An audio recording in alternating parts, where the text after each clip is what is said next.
Hello, everyone. Welcome. You have Akshay here from Shining Star Funding, along with Deepak as usual, and we have James Calahas here back with 1031 Exchange to talk about advanced topics. James, go ahead.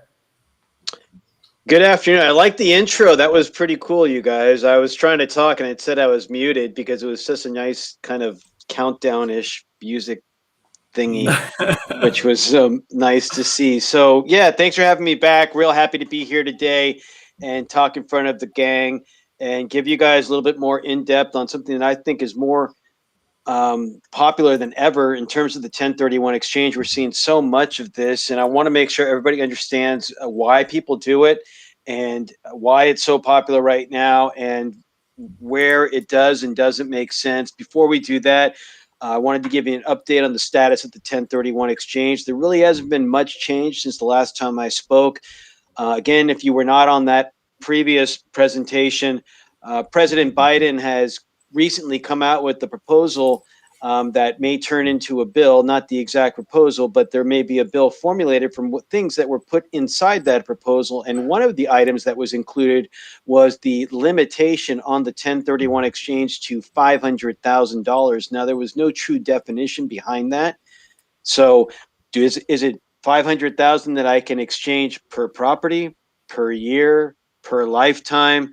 We're really not sure. So I think they threw things out there in this proposal to see what does and what doesn't stick. And part of the 1031 exchange was included in that $500,000 cap with no true definition. Now, this was a proposal that came from Biden's camp. The House Ways and Means Committee did not see this. The Senate Finance Committee did not see this. It has to go through them. The majority of congressmen, Democratic congressmen, are pro 1031. As a matter of fact, we had a very large presentation today via Zoom with multiple congressmen explaining the benefit of the 1031 exchange, just to make sure that if there were any congressmen out there that didn't quite understand how it works and the true benefits financially and just reasons why it makes the economy thrive and the actual number of dollars it would generate if it was taken away, which really makes no sense. What we did today was provide them with more thorough education on that. And we're hoping through our continued efforts that the 1031 exchange will remain the same and stay intact. And if you want more information on that, or you want a letter to send out to your local congressman, we have things set up on our website so that all you need to do is put in your zip code, contact information, and then a letter will automatically be generated to your local congressman to make sure that the 1031 exchange does not change in any way. And with that, I think we're ready to get started, and I will have my team get this presentation started because I am not in control of the slides. So if anything goes wrong, I am not to blame. Can you guys still hear me? We can hear you well, and Okay, we can here we see go. the first slide. Are we going to put this in slide mode, or are we going to keep it like this? I don't mind either way. I can see it just fine. Yeah, I'm trying to do that. Unfortunately, I'm having some technical difficulties as well. Did that work or no? It No. did, but you know what? It did, but now it's really small. Okay. Unless I can go to a full screen. Let me try a full. Go again with that. That might work. I think that'll work because I'm in full screen mode. Yeah, that's fine for me. Either way you want to do it. If you want to keep it like that and just click to the left for the next slide, you probably want to keep it that size so we can see the entire slide and we can just get started. Okay. Are you good with that, or you want to do it the other way? I think this way is easier. No, Because the other way, I think you have to click multiple times for each thing. Yeah, let's do it this way. It's Hacking Exchange. Okay, so here's all my contact information. So if anybody has any questions regarding the 1031 exchange in general or some of the more advanced topics that we're going to touch, and we're really only going to touch two topics today, but they're the most important and the most popular, as I mentioned earlier. Number one, and most importantly, the reverse exchange. Next slide. So, wow. I just saw an opossum in my backyard in the middle of the day. Sorry for that distraction. That's what happens when you work from home. So the reasons for reverse exchange, I think this is a very obvious one. So I think the hardest part of a 1031 exchange is finding something within the constraints of a 1031 exchange. If you don't know, the 1031 exchange account must be set up prior to the close of escrow. But once escrow closes, the clock starts ticking. You have 45 days to identify what you're going to buy in your 1031 exchange and 180 days to close on it. Now, the 180 days is not the problem in the exchange. The problem is, how do I find something in 45 days when there's a lack of inventory and it's very difficult to find exactly what I want or the specific product type that I'm looking for in that short window? And many people call me and say, James, you know what? I don't know what to do. I want to sell my property. It's the perfect time to sell my property, but I really don't think I'm going to find that ideal property with the great cash flow or the perfect dream home that I'm going to move into or the multiple properties that I'm looking to acquire, just because right now the market is on fire in 45 days. 6 weeks really isn't long enough. So what should I do in a situation like this? And I think the answer is the reverse exchange. And this is why it's so popular. This is the most popular I've ever seen the reverse exchange in my entire 23-year career, because it allows you to buy the replacement property first and sell the relinquished property second. Now, I'll go over the guidelines and timeframes, and they're very similar to a reverse exchange, except backwards. But the cool thing is that wouldn't it be great if I know I have an asset that I can sell in literally days or hours in some cases, if I could buy the replacement property first and not have to worry about a short window of finding something within this 45 days. So the reverse exchange is where you buy first and sell second. So it's a complete opposite of a forward so a forward exchange, you'll hear it quite often, delayed exchange, simultaneous exchange, uh, Starker exchange, regular exchange. Those are all where I sell first and buy second.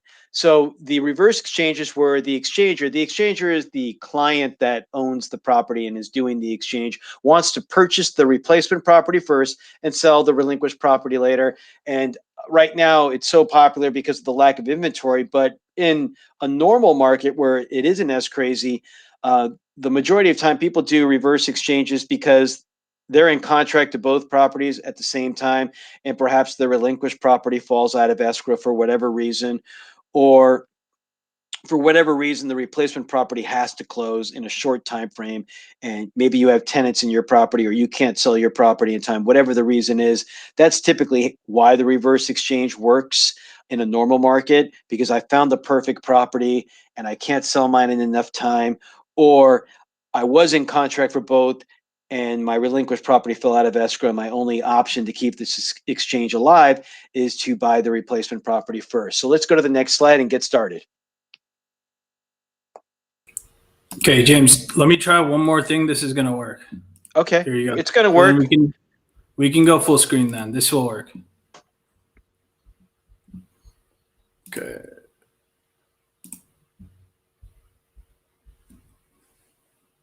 There you go. I love it. Okay. You good? Yes. So when I first started in 1031 land, which was in 1998, there was no true authority back then for the reverse exchange. So we used to have safe harbor exchanges. Actually, no, we used to have pretty much all non-safe harbor exchanges back in the day. And what that meant was there was no guideline behind the reverse exchange, and there was no true time frame, and there was nothing, no private letter ruling, revenue procedure, case study that really supported the reverse exchange. And so people were doing exchanges where they bought first and did things outside of the 180-day time frame because there was really no true authority on it. Not until 2000, and in 2000, they came up with the revenue procedure 2037, which validated the reverse exchange. So people were doing it before it was actually validated and supported. And it also created the safe harbor for the reverse exchange, and it set up the EAT, which is the exchange accommodator title holder. It's just an acronym. And basically, I'll go over what the EAT, the exchange accommodator title holder, we're the accommodator. We're going to be the title holder. I'll go more in depth through this presentation on how that works. But it wasn't really until September of 2000 where there was a true authority and guidelines that we could follow to have a safe harbor exchange. Safe harbor meaning if there is an audit, you should be safe because you fall within guidelines. To be honest, We don't do them, but there are some companies out there, I wouldn't recommend it, that still do non-safe harbor reverse exchanges where it goes outside of the guidelines. I would never recommend anybody doing anything non-safe harbor in any type of 1031 exchange, but they kind of still exist. So let's go to the next slide. So here's the structure, and this is the most common. And we're going to talk about parking, because parking basically means we, as the exchange company, the exchange accommodator title holder, the EAT, will set up an entity, an LLC, that will go on title, and we will park that property in the name of that LLC, which is the exchange accommodator title holder. So the most common is on the replacement property, and it's where the and this is one of the big misconceptions that I want to make sure is very clear. Many people have said, okay, James, I want to do a reverse exchange. So I understand you're going to buy the property for us, and we have 180 days to sell our relinquished property. Okay, we don't buy the property for anybody. The client actually has to come up with the money to buy the property first, and we are going to set up the EAT, which is basically an LLC, a single member LLC that will go on title to the property at the close. So the replacement property parked reverse exchange is where client goes into contract to buy replacement property, opens up escrow. We'll need a copy of that contract, a copy of that title report, like a regular exchange, to put together all of the reverse exchange paperwork. But we will also set up a single member LLC. We've got some on the shelf, or if you want a special name, if it's not taken, we'll use that name. And that entity, that LLC, will go on title. The exchange company, and we have a name for it, will be the single member. I think it's Safe Harbor Exchange something. LLC that will go on title to the property at the close. And from that date, that's when the clock starts ticking. So this is on the replacement property parking, where at the close of escrow, the LLC that we set up will go on title. Let's go to the next slide, please. And so here's how it would look in a diagram format. So if we look at the top on the structure, this is the replacement property parked, and you could see on the replacement property side. So you look at this diagram.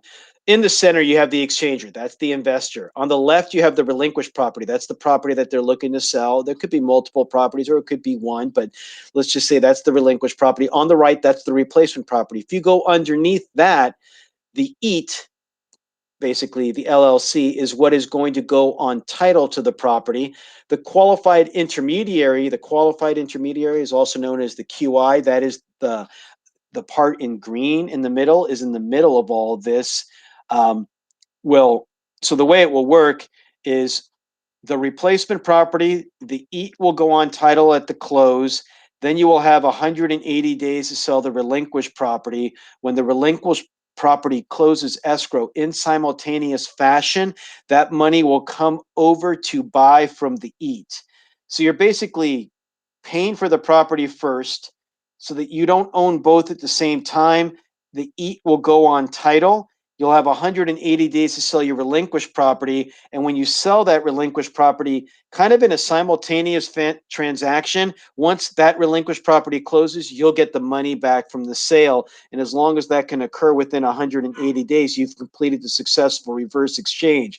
So in order to make this work, you have to have the funds to buy the property first and sell your relinquished property within 180 days. And the moment the relinquished property closes, that money will come back to you to either pay off the loan or to get the cash back if you bought it all cash. So let's go to the next slide. And by the way, if there are any questions, because I know this is kind of confusing, even explaining it is kind of confusing, feel free to interrupt. Let's go back one more. I think we skipped one.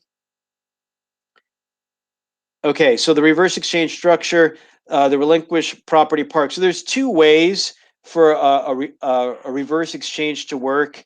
The first way and the most common way is for the replacement property. We'll go on title to the replacement property. We'll set up the EAT to go on title to the replacement property at the close, and then there'll be 180 days to sell the relinquished property. But in certain scenarios, that's just not possible. Sometimes it's a lender thing. Sometimes it's the particular property that's being sold, or perhaps it's the seller that's just not willing to work with it for whatever reason. For example, we were doing a reverse exchange on a condo. They're like a co-op, but it's for condos in New York, and the condo association would not allow an LLC to go on title. So in that scenario, there was no reverse exchange that was possible unless we were able to go on title to the relinquished property. See, the point of a reverse exchange is you're buying the property first and selling the property second, but you can never own both properties at the same time. So either we're going to go on title to the one being sold or the one being purchased. The reason why people go on title to the ones being purchased more often than not is because you can just put whatever payment down and make it work. In other words, if you have all cash, it's easy. Just put the money down, sell your relinquished property. But when there's financing involved, you don't have to come up with all the money, and you can get a lender that's okay with the LLC, and it's simple like that. And it may just be the minimum payment.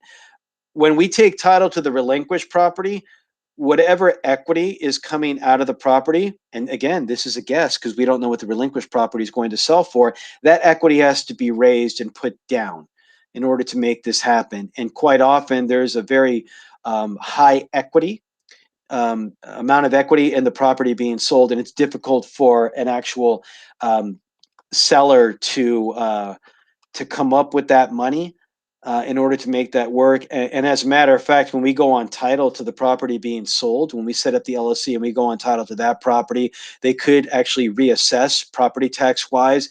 And if the lender finds out, they could actually ask to be paid off because the EAT will go on title. So it is more challenging, but it is a possibility for us to go on title to the relinquished property. But I would only recommend that in a necessary situation. So we'll get the money in the relinquished property parking.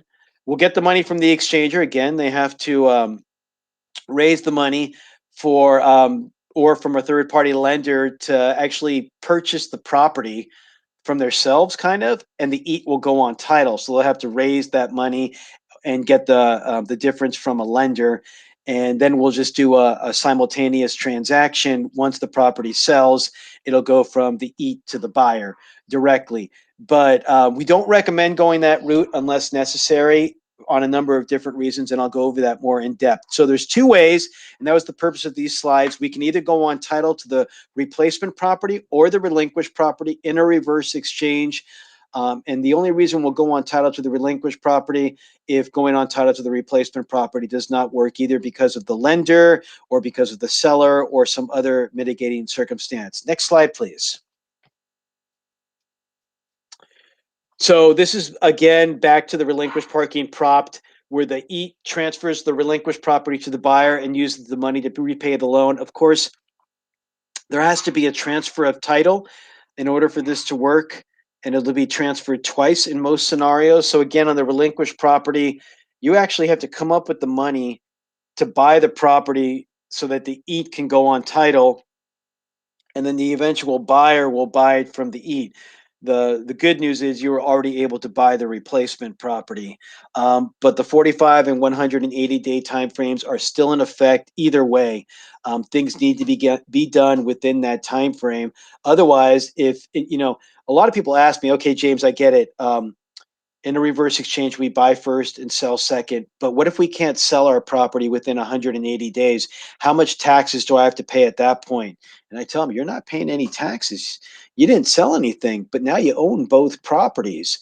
So you really need to sell that relinquished property within 180 days, or it's a failed exchange, not with any tax consequence, but you'll now have two properties, and the one that you just bought cannot be part of a 1031 exchange. So on the replacement property reverse exchange, the 180 day and 45 day period begin when you close escrow in the name of the EAT. Same thing for the relinquished property. Pretty much in a simultaneous fashion, you'll come up with the money to purchase the replacement property in your name, and the same day you'll have already had everything in place so that the EAT will go on title to the relinquished property. And within 45 days, You're identifying what you're going to be selling in this transaction or buying in the transaction, and within 180 days, the EAT, whether it's on the replacement property or the relinquished property, must transfer the property. So that's why if you can't get the relinquished property sold in 180 days, it's a failed exchange with no tax consequence, but now you own two properties. Next slide, please. So here's comparing the structures. I know I'm going over a lot of stuff. I know it's kind of confusing. The good news is if you keep my information, all you have to do is call me in a scenario where you're looking to do a reverse exchange, and I'll go over what's the best fit for your particular scenario. But here, again, side by side, here are the pros of the replacement property parking it. So this is the relinquished property where the LLC will go on title, the EAT will go on title. The pro is the exchanger only needs to have the minimum down payment to loan to the EAT. This is on the replacement property. This is the one that we recommend. So the pros is you only have to have a minimum down payment in order to loan to the EAT. Lender can come up with the rest of the money. You don't have to match the exact equity in the property being sold. And if it's an all cash purchase, which is the easiest way to get a reverse done, you're always going replacement property parked. Unless there's a property where the seller does not allow it, like in the condo ops. So another pro would be the EAT can use the exchange funds to pay down the loan on the replacement property before transferring to the exchanger. So once the property being sold gets closed, the money can go directly to pay down the loan, and there's no real issue.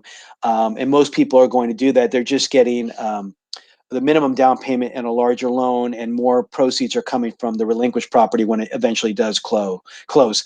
The con is you may have to convince a lender to make a non-recourse loan to the EAT. So here's the big con on the replacement property. This is where I see most of the transactions not happening. If there's no loan involved, it's a no-brainer. When we're doing a reverse exchange, we're setting up the LLC and we're going on title to the replacement property. Unless the seller does not allow that.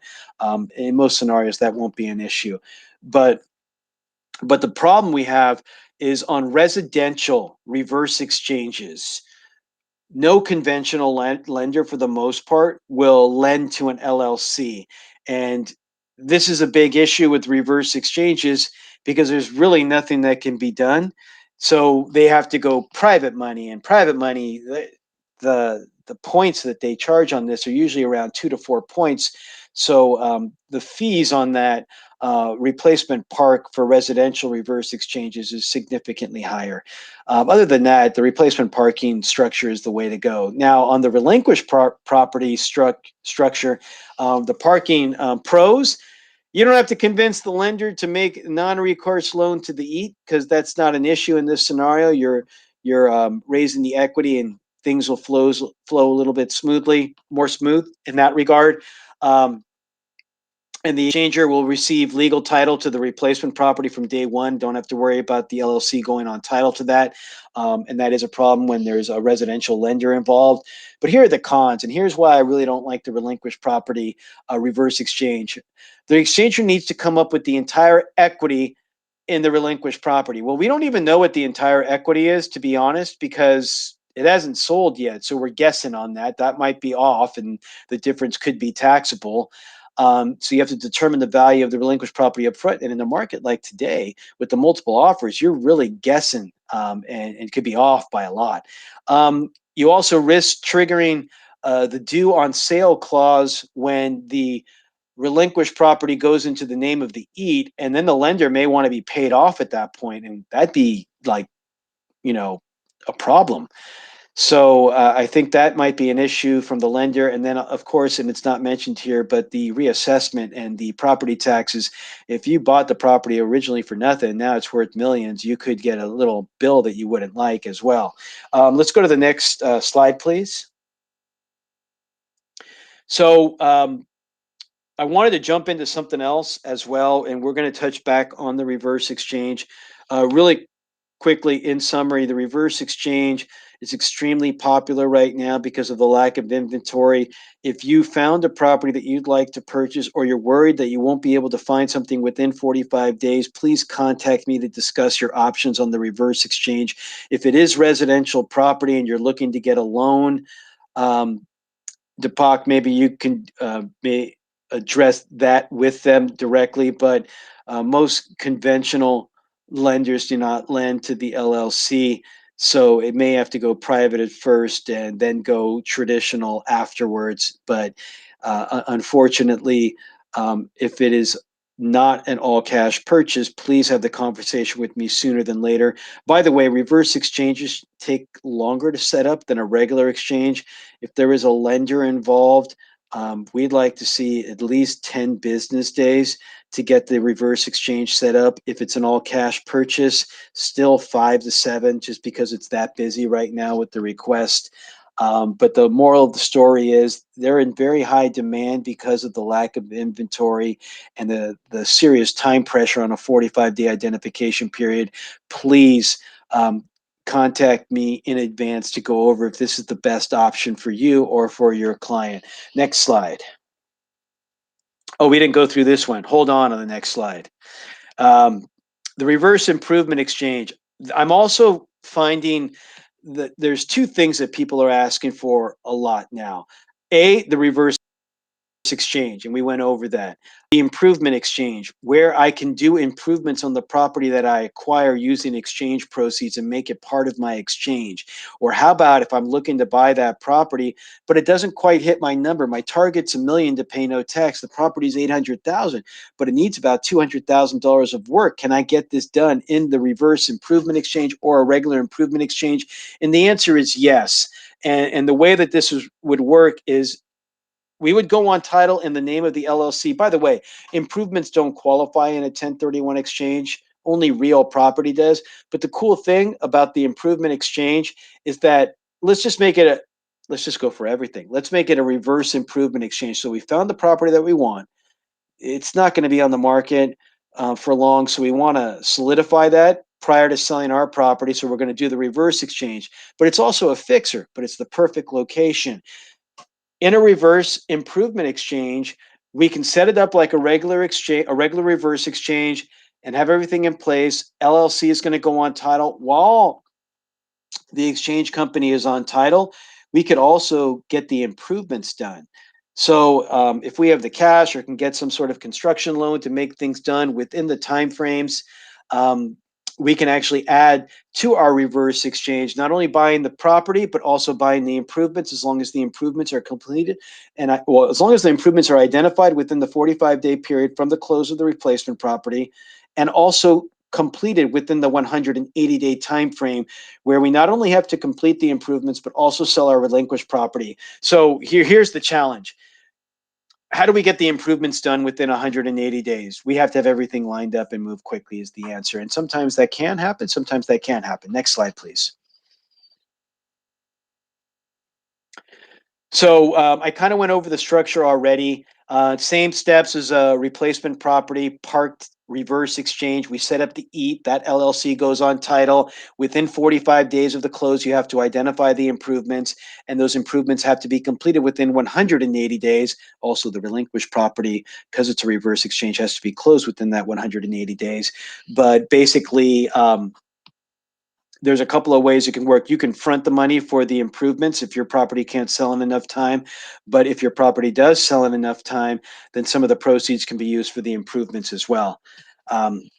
Let's go to the next slide, please, because we are running short on time. I wanted to go over the additional costs of a reverse exchange because this comes up quite often. Most people come to me and say, "Oh my God, that's just so much money. The regular exchange costs so much less. Why is that?" Let me go over the fee structure of a regular exchange. A regular exchange is probably going to cost you between $1,000 to $1,200 if there's one property involved. If there's multiple properties involved, just add an additional $250 per property, and that's it. And it's pretty simple. We set up exchange paperwork on both the sale and the purchase. We hold proceeds. It's a lot more stressless and easier to get through that transaction. Now, a reverse exchange, the fees start at $6,000. Most residential property will just be between $6,000 to $6,500, and that'll include the LLC as well. Commercial property, the fees are a little bit higher, and that's contingent on a bunch of different things. But here is the reason why there is additional cost to reverse exchanges. To the reverse exchange, our fees are higher due to the increased risk, because if there's any environmental claim, tenant disputes, dog bites, fires, mechanic liens, all kinds of stuff that can happen, we're technically on title in the name of the LLC. So there's liability issues involved in a reverse exchange. There's increased work. I mean, the paperwork is probably like this for a regular exchange, and for a reverse, it's like that.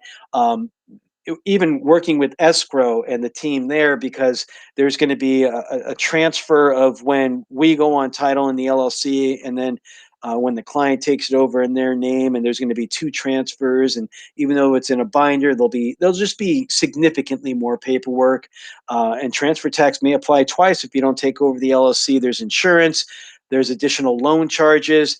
And there could be attorney and accountant fees, but that's why there's an additional cost for reverse exchanges. Next slide, please. So there is a combination sometimes. And here's an example of how this could work, where you have the reverse and a forward exchange, also a delayed exchange, same thing. Let's say I find the perfect property that I want, and it's worth $600,000, but I'm selling for $1 million, and my target price is $1 million. Now, I could just buy 600 and pay tax on the difference, but I want to pay no taxes. I don't think anybody in this call wants to pay any taxes. So in a scenario like that, I could secure my replacement property first, the $600,000 property, set up the LLC. LLC goes on title, have 180 days to sell my relinquished property. And let's just say, for whatever reason, this property is taking longer than usual to sell. There's a variety of reasons. Let's just say it sells in 150 days. We took a long time, but we got it done. We have 180 days, so there's no problem. And by the way, when the LLC goes on title, the actual taxpayer, the client that's doing the exchange, from day one, they have all operational use and responsibilities of the property. So it's not like while the LLC is on title, they don't take over and start operating the property. Everything is theirs from day one. But for title purposes alone, the LLC is on title. But let's go back with the example. Buy the property for $600,000, 150 days later, sell the relinquished property for $1 million. Target price is $1 million. We've only bought something for $600,000. Here's how it could work. And let's just say it's all cash. We use $600,000 and we complete that part of the transaction in the reverse. We still have $400,000. So from the close of escrow of the relinquished property, now we have 45 days to identify replacement property. So we're combining both, and we want to use that 400,000. So we identify what we're going to buy within 45 days, and we have a total of 180 days to close on it. So that's where we're going to combine the reverse and the forward exchange, the delayed exchange, when we're buying something of less value. And we must satisfy both time frames. So in other words, we must sell our relinquished property within 180 days of the close of the replacement property. That's the reverse. And then when the relinquished property closes, since we didn't use all the money and we still need to spend some money, we have to identify within 45 days and close within 180 days on the next property that we're going to purchase. Next slide, please. This is just an example. We don't need to go over it because I just explained it. I'm not sure if that was the last slide. Is there another slide left? Or are we good? There's one more after this one. Okay, let's go to the next slide. Let's see what it is. And this is just another way to combine. And I'm going to end on this. I think the reverse exchange, and I mentioned the number one reasons why it's being used, but I forgot to mention an important reason. Quite often, I have a seller that says, okay, James, you know what? I got all these properties and they made a lot of money, but here's what I don't want. I don't want to own a bunch. I want to own one. So is there a way I am able to consolidate, let's say 4, 5, 6 properties to buy one? And the answer is, in a traditional exchange, yes, but the timing is very difficult, because if you're combining, let's just say 4 properties that you're selling in the same exchange to buy one replacement property, the 45-day clock begins when the first one closes escrow and does not restart when the subsequent properties close escrow. So unless they close very closely to each other, this is really not working well for timing purposes. So what a lot of people like to do when they're selling multiple properties is the reverse exchange. It allows you to buy the replacement property first, and then it gives you 180 days to sell the relinquished properties. So I think the reverse exchange is really a cool tool that you can use when you're selling multiple relinquished properties and buying one replacement property, and it might be the better strategy. And if we don't sell all of them in the time frame, you could do a partial reverse and forward exchange. And with that, I don't know if there were any questions, but we've gone way over time. But we started late anyway, so I think we're still kind of within the confines of what we wanted to do today. So Yeah, no, we're still good, and this was massively helpful. yeah, And massively kind of confusing, and I hope I didn't come across too confused. And again, the underlying message, when in doubt, call James when it comes to 1031 exchange, because the reverse is complicated. And don't just think, oh, I'll just do the reverse. We got to qualify if you can do it, and we got to make sure that you're in a position to make a successful reverse exchange happen. Go ahead, gentlemen. I don't want to add on the reverse. If anybody wants residential mortgages on the reverse, we can do the loan on the LLC, and we can do it pretty much without any income or any other documentation. So those kind of bridge loans. They are for a short period of time, or they could be long. But in this case, it's going to be a short loan because you're going to eventually close that out and buy a new property. So we can do LLC loans for the for the reverse. Are those like bridge loans that you're talking about, or they're differently priced loans? They're not the typical conventional ones, right? So Because we have a typical conventional loan up to 70% okay, with no question asked on the LLC loan. That's one. well, that's great news, audience members today, because that's one of the larger problems that we see with residential reverse exchanges on the replacement property. So that's great news. Mhm. And taking title in a LLC is not an issue. I think the issue, getting that property and having enough for the down payment in order to make that work, that would be your challenge. Do you see a lot of the reverse exchanges as compared to normal I'd regular? say right now, and we are peaking. I'd say we do in Northern California alone about a little bit less than 600 deals a month. I'd say we send, well, I probably field about 8 to 10 calls a day on reverse exchanges, and maybe two of those become reverse exchanges. And our reverse division right now is doing over 200 a month, not just in NorCal, that's for the Western region. And the reverse, out of the 200 a month, these are mostly residential or commercial as well? It used to be more commercial than residential, but nowadays, because of the lack of inventory, I'd say residential about at least a 75-25 split. Easy. And And this most of was always for like the reverse. This was a big thing for commercial property, and this is like big deals, right? I had, the Serramonte Shopping Mall in Daly City. We did that reverse exchange about 20 years ago because they wanted to make sure that they got a specific shopping mall and they wanted it in the Bay Area and they had one that they were going to sell and they wanted to secure it first. And usually the reverse exchange in the past were for scenarios where the relinquished property fell out of contract or they had a specific product in mind and it never comes available. But nowadays it's just like, I can't find anything. I got to do a reverse. Mhm. And do you see a lot of money moving out of California? So selling out I'd here, say buying out. about 25% of our clients, so maybe 100 a month going outside of California for at least some of their properties. I'd say the number one destinations I've seen since COVID struck, um, Idaho, Tennessee, Utah, those would be the newer ones that are very popular, and then the regular ones: Nevada, Arizona, Texas, Florida. North Carolina's been there for a while. Oregon and Washington were bigger destinations in the past, not as much recently, but I'd say those states we see the most influx. Utah's been getting a lot of hits. Hawaii always has properties going there, but I'd say that it's a lot of people leaving the state of California. Sure.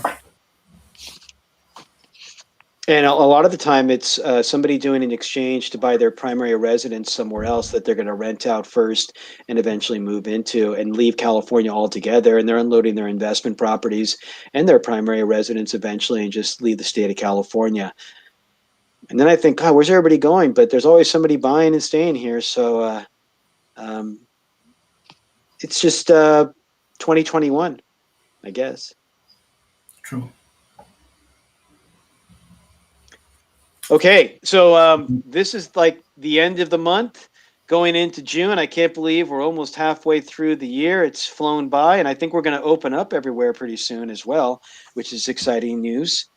I think in California that's a June 15th date. So And there's a lottery now to get your vaccination. You're getting $1.5 million to get vaccinated.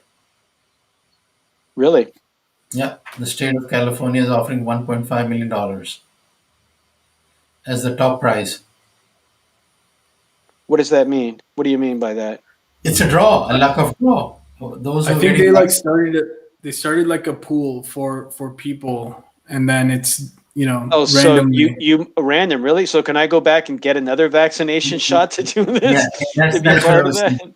$116 million to be distributed I amongst. I did not know that. I heard about the one where they're giving free beers away and $10 off of this and that. Or That didn't work, so now it's $1.5 million.